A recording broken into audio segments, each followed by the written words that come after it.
Hello and welcome to episode 25 of Sound Bites with Dr. Bing. Today I wanted to talk to you guys about my pet peeve, and that's gluten. I learned about gluten quite some time ago, and trying to stay off it has been somewhat of a challenge. And what it is, well, look, what you find is that with gluten, which is mainly the culprit in wheat that causes a whole lot of issues, is the thing that is causing you a lot of troubles, whether or not you know it or not, and whether or not you've been through medical tests to detect so-called gluten sensitivity. So what's so bad about gluten? Well, to understand that, there's several things really that you need to first understand, and how digestion happens. So any protein that gets eaten into the body needs to be broken down into its individual amino acids, and then those amino acids are then transported through the gut wall via specific amino acid transporters. So it's a lock and key mechanism. The lock that holds the gut integrity together, if you have the right protein, that unlocks it and then it's able to pass through. And the analogy that I like to make is that imagine eating an apple that is made out of Lego blocks. When you ingest the apple, what happens is that the digestive enzymes get to work, and then they create an environment whereby the Lego blocks can be broken down. Once those Lego blocks are broken down into the individual pieces, these pieces then fit into specific sites inside the gut, and then the amino acid transporters then transport it across the cell membrane into your body, and then you make new hair, new skin, new eyes, new brain cells, all through this process. Now, what happens with gluten? Because gluten is literally like eating glue. You are eating a glass apple instead of a Lego apple, and instead of being able to digest it properly, you have the glass. Imagine glass apple being dropped onto the floor. It shatters, and then it creates sharp edges, large pieces, small pieces, irregular shaped pieces, and instead of being able to fit in just nicely to the transporters, it rips across your bowel wall, and it causes the bowel wall to become leaky. Now, this creates an inflammatory process, and through the inflammation, then you get a whole host of problems. And this is where gluten really does its damage. So people tend to think that if you have wheat, then surely it should only be, symptoms in the gut, whether it be bloating or feeling like you have a lot of gas, or having a lot of burping, discomfort in the belly, having reflux, or heartburn, all of these different things. But that is not true. When you have inflammation at that level, what happens is that a lot of proteins that are not supposed to get through the gut get through the gut. And when they then travel into the bloodstream, they can lodge in different places and create different inflammatory reactions throughout the body.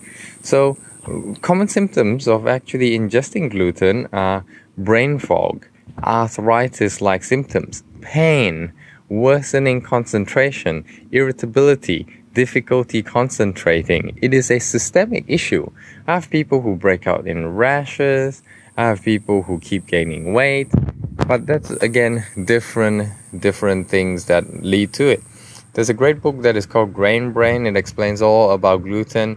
But then you'd have to read 200 pages to, actually learn about this. So instead of doing that, what I'd suggest is that you simply eliminate gluten completely from your diet for a month.